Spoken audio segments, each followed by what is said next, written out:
I would definitely recommend this. Next time I get pregnant, I would definitely have some aloe vera on. Then it changed to like a yellow mucusy kind of thing, which is why I kind of felt like I had an infection. Technically, I'm still peeing on myself. I don't know if the pregnancy took a toll on my bladder or what. Say bye, baby. Say bye. Say bye.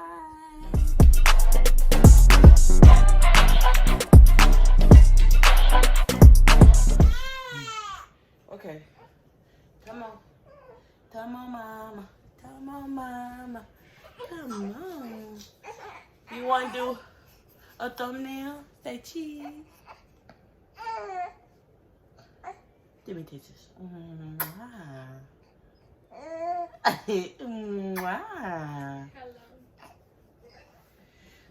Hey y'all, welcome back to CCTV. Today I am doing a video about the things you need to know after you have a baby.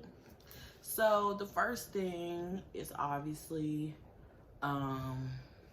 stitches. My had Zara here. I had a lot of stitches,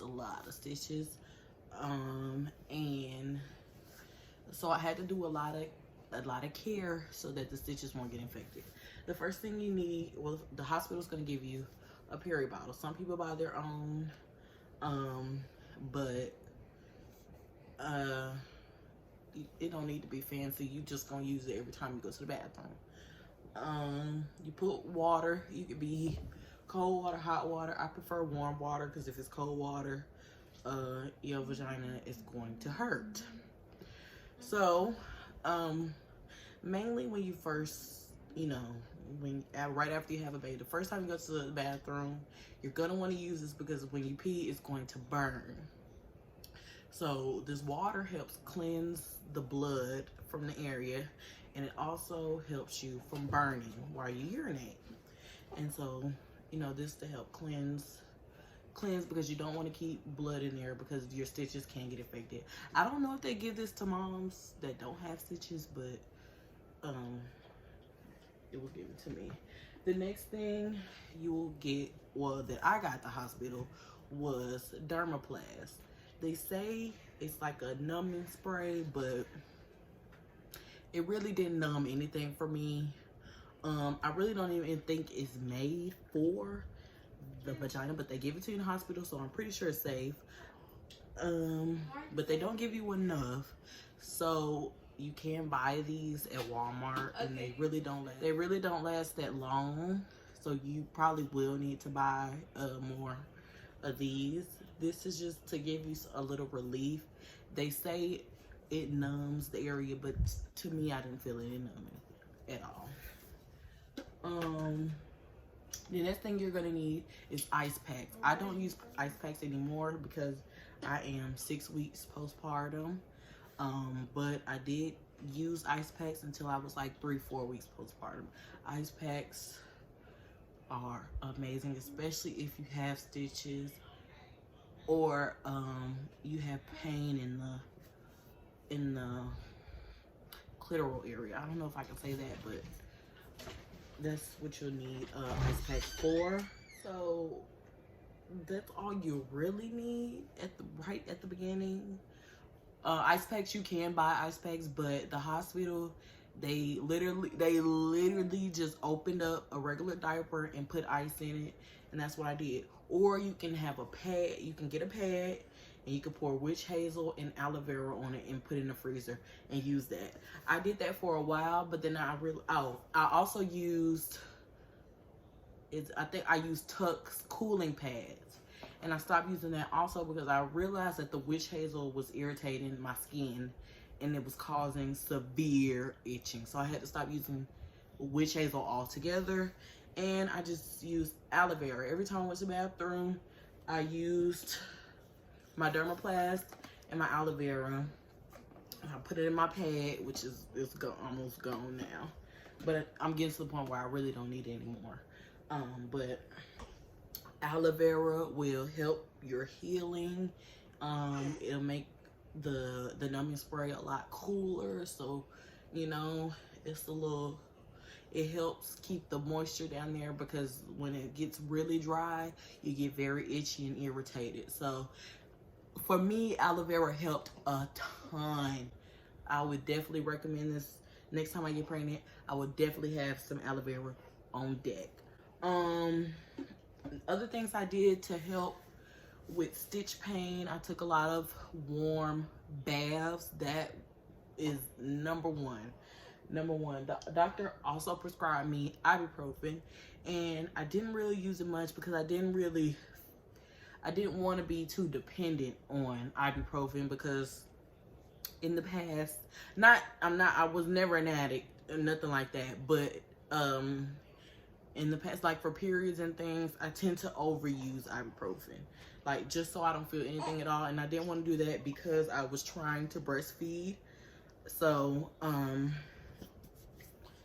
yeah, I just didn't want to overuse ibuprofen, so I didn't use it as much. But that was also something that helped in the beginning days.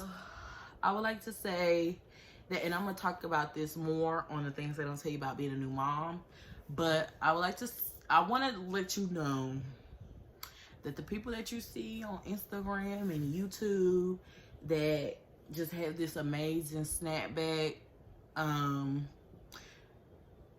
if you had a stomach, if you had a pudge before, or you're a thicker woman like me, don't expect to get a snapback, and don't even expect to look like how you looked before, because I'm telling you, you will start to get very depressed, and that is not what you want. But mental issues, the hardest thing for me is, once you have the baby, nobody really asks how mom is anymore.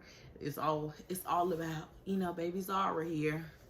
It's all about what she wants, Everybody's asking how baby Zara's doing. Nobody asks, how are you today? How are you feeling? The biggest thing for me was that I was so focused on taking care of her that I wasn't taking care of myself.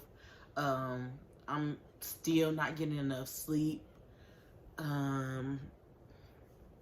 It's hard for me to even get a shower some days.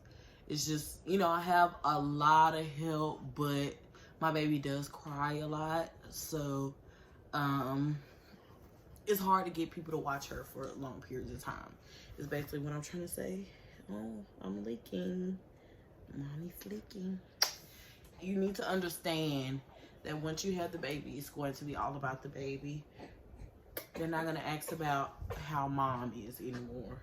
So, the best thing to do is to take care of yourself. Make sure you're getting up, brushing your teeth make sure you get a shower every day. It doesn't matter if it's 5 minutes, 10 minutes, 30 minutes. Do something every day to promote healing. It got to the point where my face was breaking out because I couldn't even find time to wash my face. I've started back washing it, so, my skin is going back to normal. Yes, I still have bumps here and there, but it's not as bad as it was. You will have on and off cramping, and I really don't know what's that for. Maybe the uterus is stretching back. Right now I'm about 6 weeks, and I feel like cramping, like my period's about to start, but then I look and it's like low-key. So and if you don't know what low-key is, it's postpartum discharge. But I really don't know where the cramping roots from, but you will have some cramping. It's never like unbearable cramping or anything, but you can feel it. Today I did take an ibuprofen, so this was the first time, the cramp has kind of bothered me, which is why I think my period's coming. But, it's nothing yet. Okay, so speaking of low-key, I'm going to tell you about my low-key colors that, may be kind of alarming if you weren't aware of the colors. First, it starts out very red. It's red, like, regular period. Then it's going to get to the point where you don't bleed at all. You have nothing. It's no blood, no discharge, no nothing. Then I got red blood again. And then it changed to like a yellow mucusy kind of thing, which is why I kind of felt like I had an infection, but it was just low-key. It was yellow then, and then it went to brown, and then it went to a really dark brown, like kind of black-ish. And that's when I got worried for that too, but it's completely normal. And now, it's like sometimes it's, well, when you wipe it's red, but on the pad it's brown.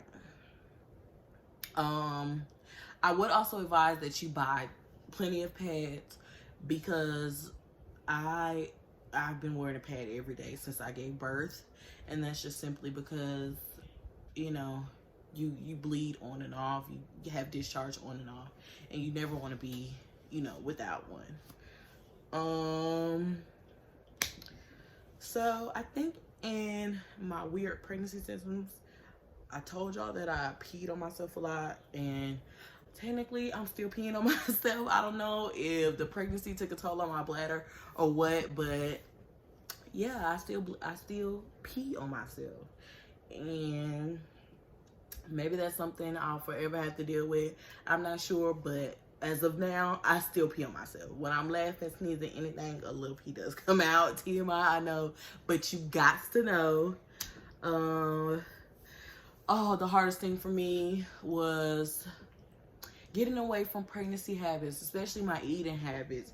You know, while I was pregnant, I used to be like, oh, I'm pregnant, I can eat this. I'm pregnant, I can eat that. And now I'm getting into the habit where I still think like, you know, it's just a Twix, it's just a Coke, it's just a Sprite. And I think that's gonna be a big problem for me, especially being that I want to lose all my postpartum weight. So, you know, I'm hoping that I can get rid of those habits. I really am trying. And the last thing that I need to tell you guys about is breast milk. I did not know that breast milk,